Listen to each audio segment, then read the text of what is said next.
siis ettekandjaks Riina Randma Konkurentsiametist. Kõigepealt, mul on väike pettumus nüüd see, et siin ei ole mikrofoni, sest minu suurt häält ei ole. Ma alati tunnen, et ma harjun, ma ei tea, kas kuskil kuuldakse või mitte.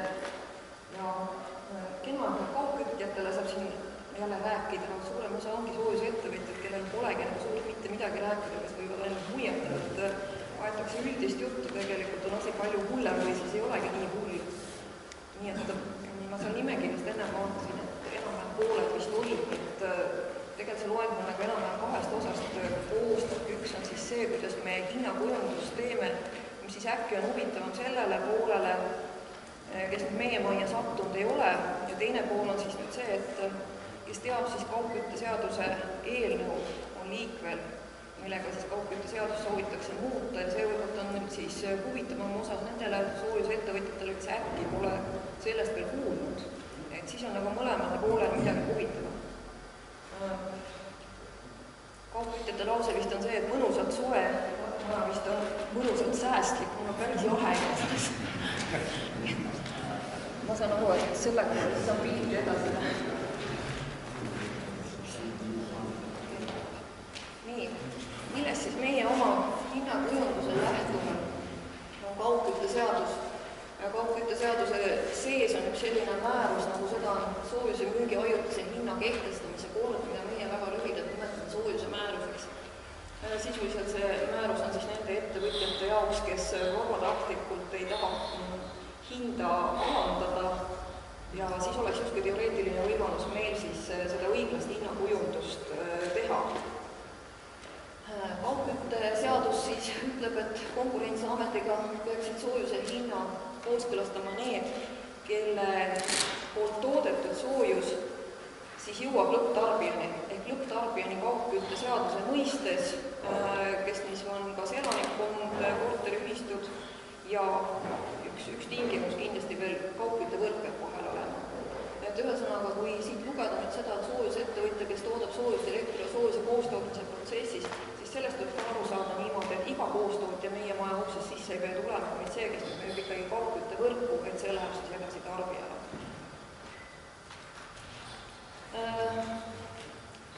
Hinnakujundusest rääkida, siis tegelikult on seaduses ainult 2 punkti sees, mis paneb paika, kuidas hinnakujundus peaks käima. See on siis paragrahv 8 lõige 3, mis väga üldiselt ütleb ära, et hind tuleb kujundada niimoodi, et oleks siis vajalikud tegevuskulud soojuse tootmiseks, jaotamiseks ja müügiks kaetud investeeringud, keskkonnanõuete täitmine, kvaliteedi ohutusnõuete täitmine, põhjendatud tulukus. Ja paragrahv 9 lõige 10 siis veel ütleb ära, et võib taotleda hinnavalemi kuni 3 aastaks. Ja see ongi tegelikult kõik, mis tähendab nüüd niimoodi, et see on niivõrd üldsõnaline, et kuidas see hinnakujundus käib, seda nüüd kaugkütteseadust küll keegi välja ei loe. Selle põhjal siis, et tagada see osa, et see hinnakujundus oleks õiglane või vähemalt näiliselt õiglane või sarnane, on nende 2 eelmise punkti põhjal Konkurentsiamet töötanud välja sellise metoodilise juhendi, mis sisuliselt peaks siis andma sellele soojusettevõtjale, mis soovib hinda kooskõlastama tulla, juba ette teada, mida me analüüsime ja milliseid andmeid me tahame. Et sisuliselt tuleks soovitama tutvuda siis 2 juhendiga, üks on siis soojuse piirhinna kooskõlastamise põhimõtted, mis on 27 lehekülge pikk ja teine on siis see koostootmisjaama kulude jagamise põhimõtted, mis on 16 lehekülge pikk.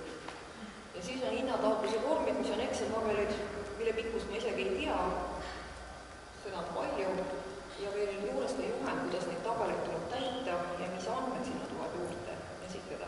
Et tegelikult see on päris muljet-avaldav pakk, mis sinna kohale tuleb saata ja mida siis analüüsima hakatakse. Need, kes on juba pikemat aega käinud, need teavad, mida see tähendab. Need, kes käinud ei ole, tõenäoliselt nad ei viitsigi seda läbi lugeda, sellepärast, et kõik see menetlus pärast on nii hirmus pikaks, et suurem osa andmeid nagu on puudu või ei saa mingit otsust selle kohta koheselt vastu võtta. Siin ma siis tahtsingi rääkida, milleks need juhendid siis tehtud on ja paari sõnaga mainisin ka ära, et nende eesmärk on siis tagada, et me ühetaoliselt ja sarnaselt kõiki kulusid analüüsiksime ja oleks oleks siis tagatud selline hindade võrreldavus.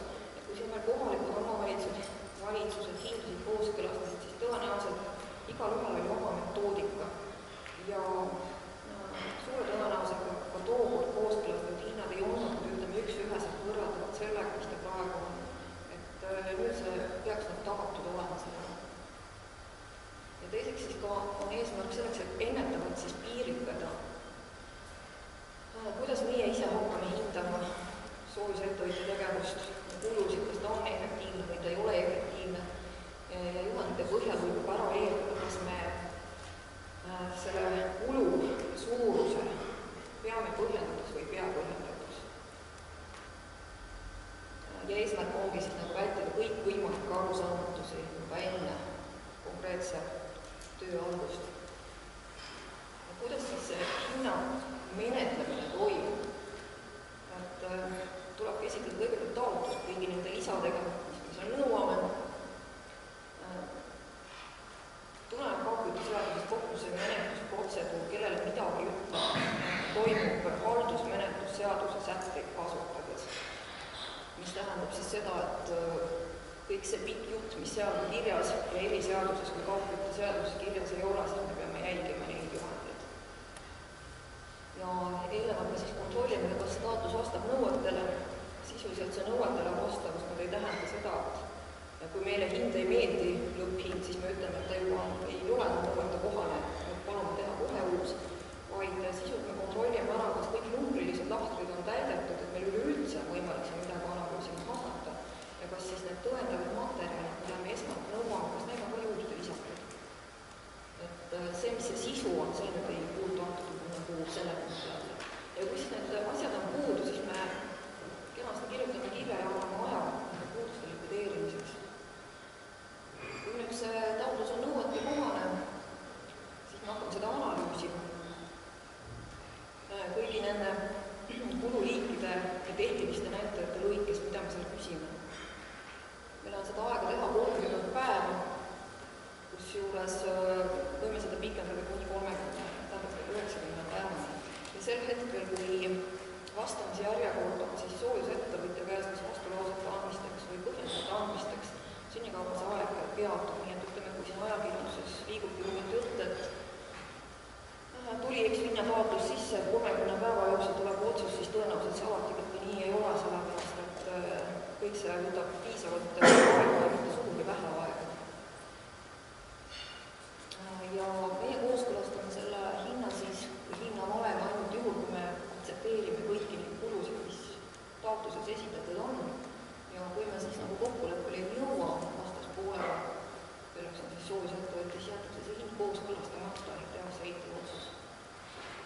Ja kui see hind on nüüd kätte saadud, siis soojusettevõtja peab selle hinna teavitama reeglina küll tõusus kuu aega enne. Loogiliselt võttes, et kui hind alaneb, siis see nii tähtsust ei ole.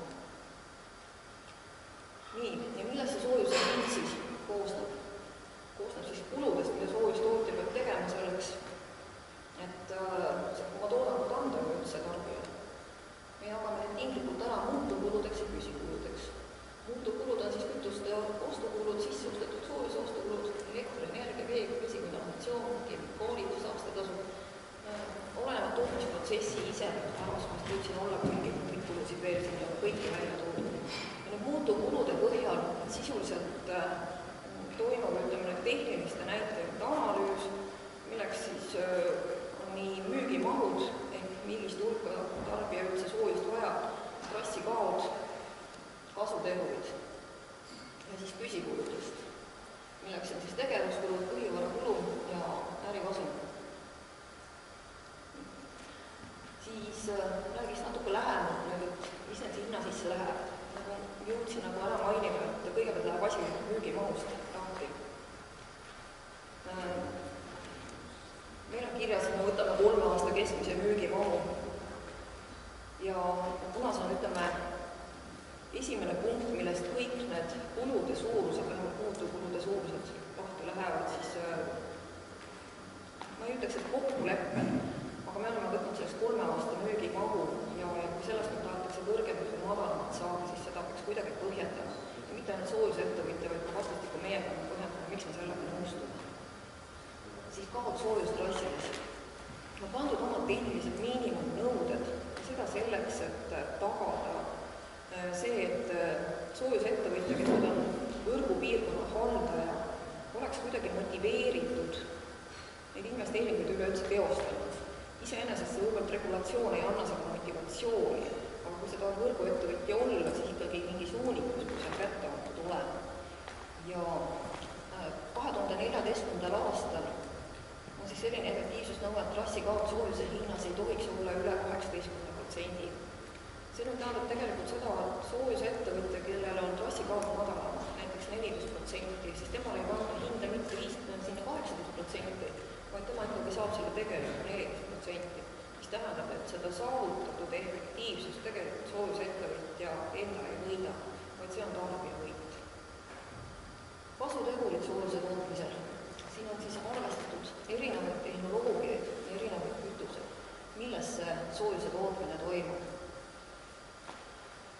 Et samamoodi, kui tegelikult näiteks maagaasiga soojuse tootmisel on saavutatud kasutegur 95, siis meie ei pane mitte hinda 92, vaid me ikkagi nõuame soojusettevõtjad, et ta selle tegelikult 95 sinna sisse ka paneks, mis tähendab, et jällegi soojusettevõtja seda nii-öelda efektiivsust enda ei võida, vaid ta peab selle jagama tarbijale. Muidugi on võinud vahepeal siin õige rääkida nüüd sellisest asjast nagu sisseostetud soojuse hind. Sisseostetud soojuse hind tegelikult kujuneb enamasti samadel põhimõtetel. Talle lihtsalt toimub eraldi hinnamenetlus ja ta võib olla teise, näiteks võrguettevõtja üks kulude sisenditest. Pärast tuleb seda paremini välja. Enamuse soojuse hinnast moodustavad siiski kütused, mis tähendab, et kütuse valikust sõltub kõige rohkem see, milline lõpptarbija hind lõpuks kujundatakse. Ja kuidas nad siis kujunevad? Põlevkivi hind, see puudutab nüüd suhteliselt väheseid piirkondi, oli administratiivselt ehk Konkurentsiameti poolt registreeritud kuni 2012. aasta lõpuni. Ja alates 1. jaanuarist 2013 siis see hind ka põhineb vabaturu hinnal.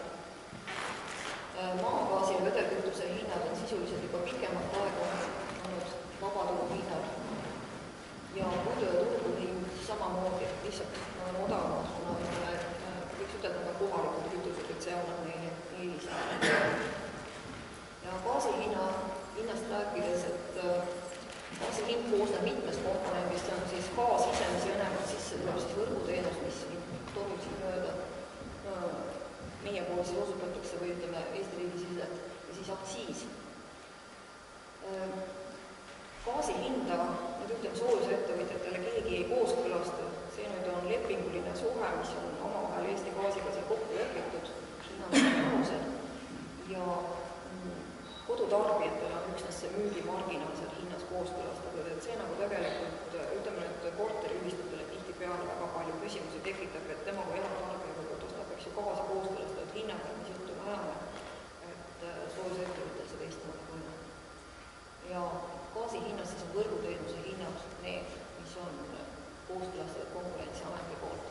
Eks samamoodi tegelikult elektrivõrgudega elektri hind on kooskõlastamata, see kujuneb vabalt ja siis võrgutasud on need, mis on kontrolli all. Siis saab rääkida tegelikult üks tegevuskulude liikidest. Millised on need kulud, eks ju, mida kohe kindlasti mitte soojuse hinda ei lülitata. Need on siis ebatõenäoliselt laekuvate nõuete kulud, sponsorluskingitused, annetused, soojuse vahendajatele makstavad tasud, põhitegevusega mitte seotud kulud, põhitegevuse all me siin mõtleme kõiki neid tegevusi, mis ei ole soojuse tootmine, jaotamine, müük. Et siin võib paljud, aga mõningad ettevõtted veel tegelevad näiteks lisaks veeteenuse osutamisest, on tähtsad kulud ikka peaks omavahel eraldada. Siis õigusaktide alusel ettevõtjatele määratud trahve ja viiviseid, erisoodustuse kulusid, tulumaksukulusid. Finantskulud jätsin praegust teadlikult vahele, sellepärast, et see on nüüd ka üks asjadest, mis nüüd iseenesest ei ole ju tegevuskulu, ta on enamasti küll põhivara soetamisega seotud ja hinnakujunduse põhimõte on see, et intressid ja finantskulud peaksid saama kaetud kasumi arvelt. Nii. Soojuse tootmise, jaotamise, müügiteenuse osutamisega seotud põhivara. See on nüüd kõige olulisem asi sellepärast, et selle alusel toimub soojuse hinda kulumi ja kasumi lülitamine. Nii et kui tavapäraselt majandustegevuses võib-olla leitakse toote hind ja pannakse sinna lihtsalt marginaalid, ütleme 10% liidetakse otsa, sest see võiks olla mõistlik kasum, siis soojuse hinna kujundamise juures see niimoodi ei ole. Siin oleneb nüüd sõna otseses mõttes sellest, palju ettevõtja investeerib sellesse ettevõttesse rahaliselt. Kusjuures arvestatakse siis jah, ainult jällegi neid varasid, mis on soojuse tootmise jaotamisega seotud ja kui seal on muud tegevused kõrval, siis need lihtsalt eristatakse, eraldatakse sealt ära, et nende pealt nüüd soojuse ostja ei peaks neid kulusid teiste tegevuste omasid kinni midagi maksma. Nii, ja et oleks ta küll ütlema aru saada, milline täpselt see on see nimekiri antud, et millised need põhivara bilansiread on, mida siin sisse ei arvestata.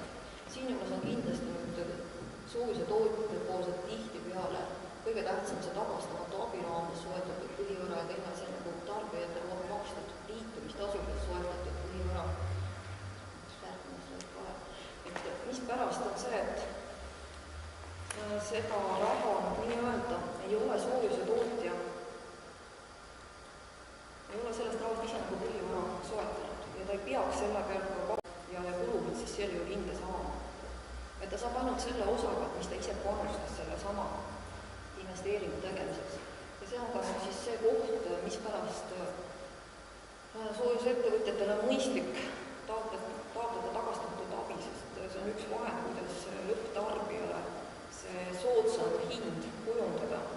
Iseküsimus on see, et kas nad peaks lõpmatult toetama ja tegelikult need hindade võrreldavus ei ole enam päris see, kui üks soojusettevõtja saab toetusi, teine ei saa, ja siis nad peaksid ühesugusel turul näiteks konkureerima. Kapitalikulu ehk kulu. Tõenäoliselt igal soojusettevõtjal on omad normatiivid sinna pandud, mida ta peab põhjendatuks ja mis ka tugineb millelegi, miks nad just nii arvavad, et näiteks soojustrasside eluiga on 20 aastat. Siis Konkurentsiamet tegelikult lähtub sellest, et eelisoleeritud soojustrasside eluiga on oluliselt kõrgem. Meie võtame oma hinnangute aluseks eksperthinnangud, mis tõsi ka ajast aega, võtaks ajast aega 2 eksperthinnangut on, mis on muutunud.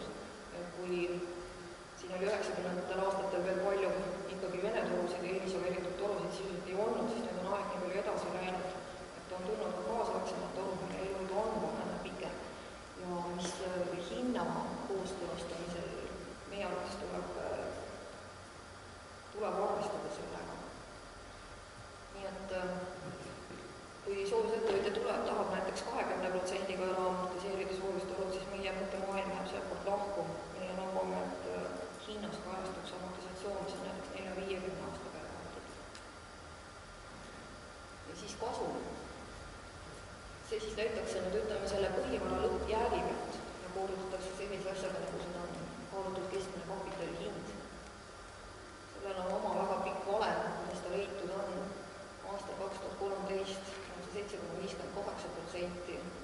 Ja teadanud ju teavad, et kuna majandusolukord on niivõrd ilusaks läinud, siis aastal 2014 on ta madalam. Nii et kes soovib veel head hinde saada, tulgu selle kuu lõpuks sisse. Ja siis üks näide, kuidas see kapitali kulu ja tulu saavutatakse. Et teadlikult tõin sinu näite sedasi, kui põhivara soetusmaksumus on olnud 200 000 ja KIK on siis andnud tagastamata abina näiteks 80 000. Siis soojuse hinda arvestatakse üksnes selle soojussektori enda poolt teostatud finantseeringu osa, milleks siis jääb 120 000. Ja hinda siis pannakse ühe aasta lõikes see kulu, mis on jaotatud siis näiteks 20 aasta peale 6000 ja kasum, mis siis võetakse jäägi pealt, mis antud juhul 8,64 000. Ehk kasum hakkab siis aasta-aastalt vähenema esimese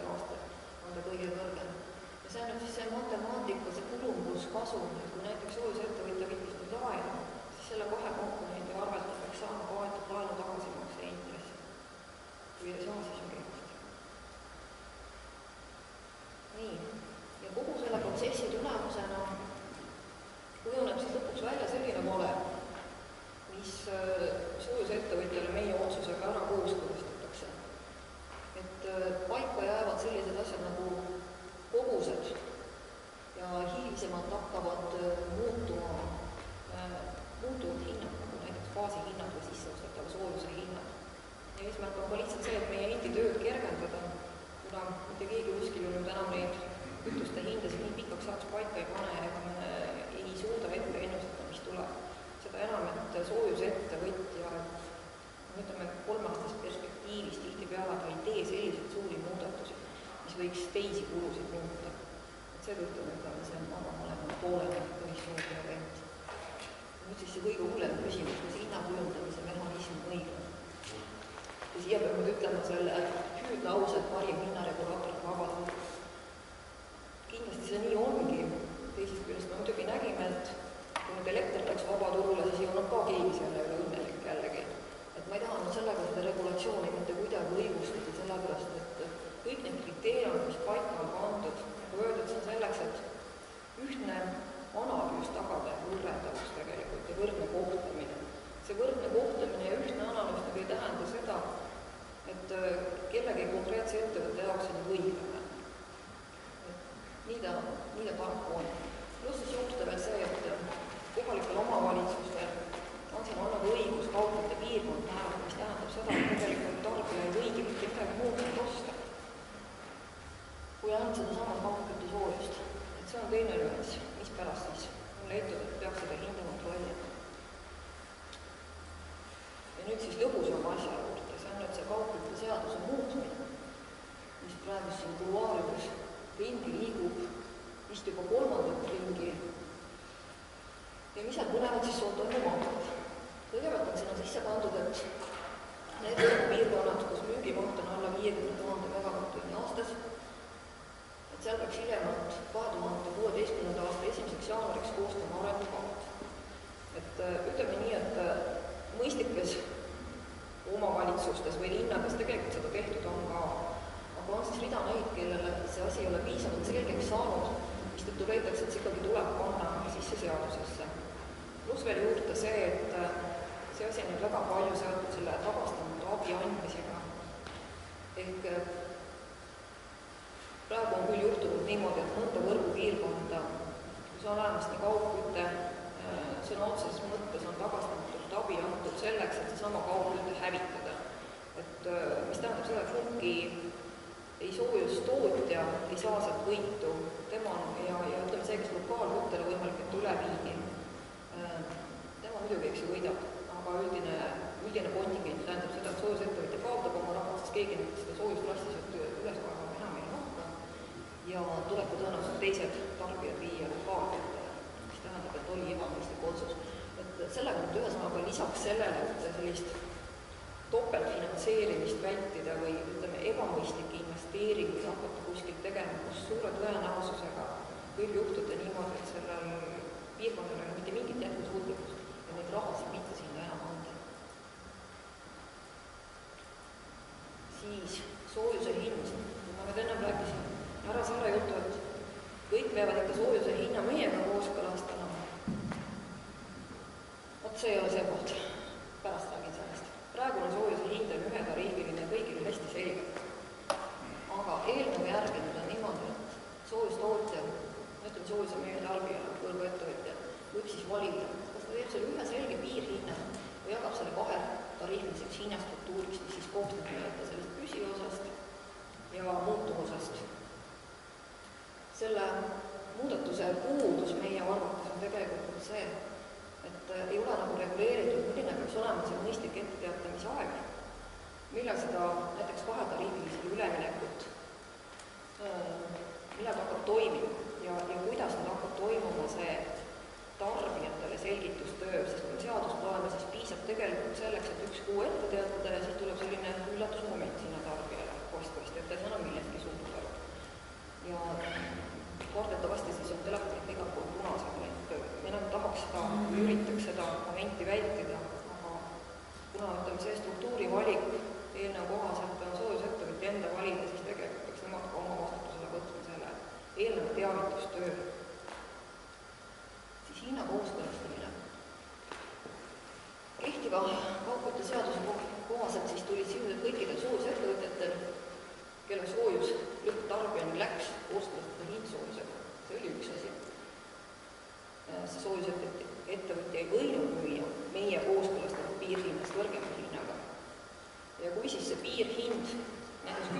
nõudluse tõttu langes 5%, siis tuleks nagu taotlusega uuesti meie juurde sisse tulla.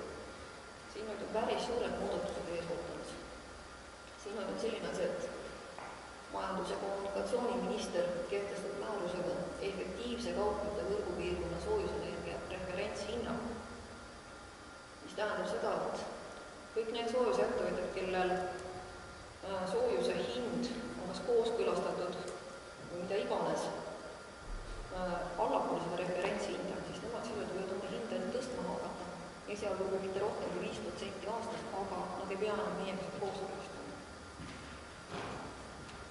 Mis tähendab seda, et tegelikult need ettevõtjad, kes nüüd on juba teinud piisavalt investeeringuid ja saavutanud odava hinna, nemad saavad premeeritud selles mõttes, et nendel ei hakka enam kehtima nüüd see kaalutud keskmine kapitali hind või kasum, vaid nad võivad seda nüüd hakata oma südametunnistuse järgi välja võtma. Ja kabaga tuleb kooskõlastada Konkurentsiametiga need hinnad juhul, kui nüüd soojustootja tahab kõrgemat hinde saada kui see referentshind, ehk ühesõnaga meie hakkaksime kontrollima ainult nende ebaefektiivsete võrgupiirkondade hindasid. Või siis praeguses eelnõus on niimoodi, et näiteks referentshind tuleb 50, on soojusettevõtja, kes müüb hinnaga 40, kui ta nüüd tahab rohkem kui 5% aastas hinda tõsta, siis ta peaks kaardikäitlused meie juurde tulema.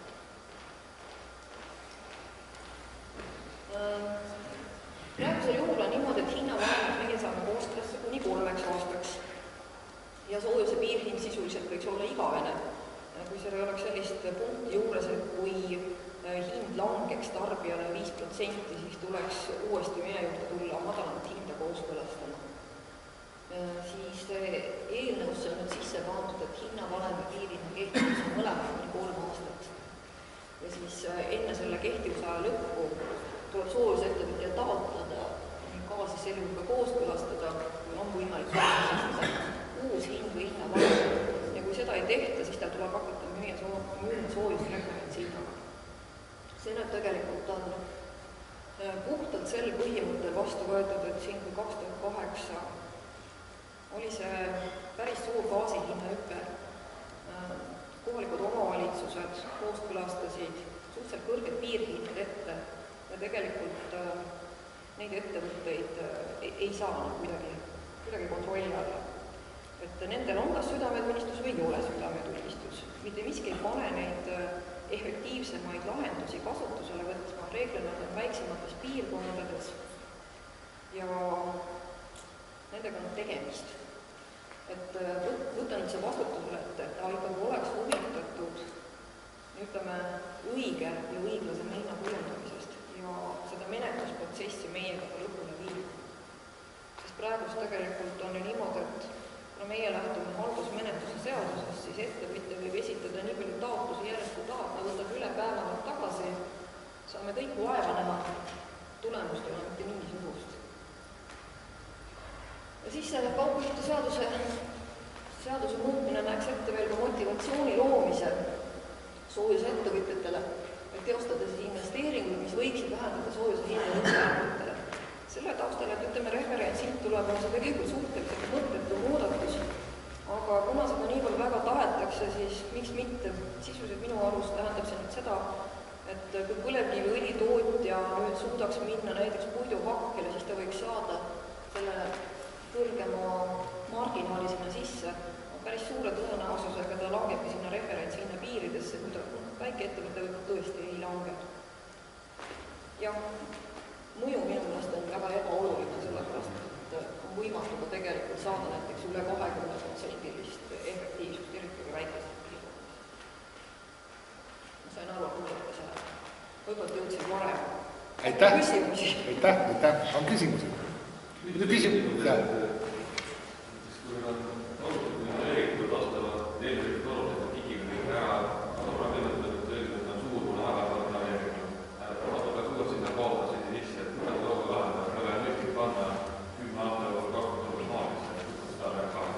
Väga halvasti puhtalt kikid.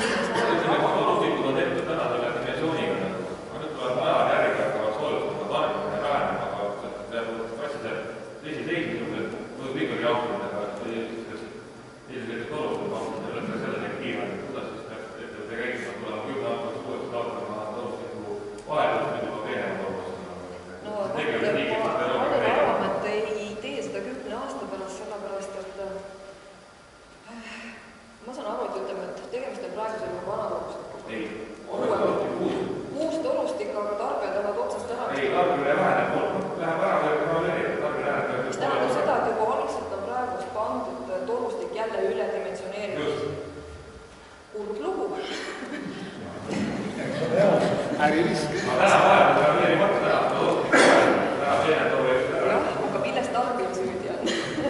Et saage selleks nii-öelda efektiivseks ettevõtjaks ja katsuge saada referentspiires hakkama, siis te ehk saate. Jah, tundub, et haljana mõeldamatu.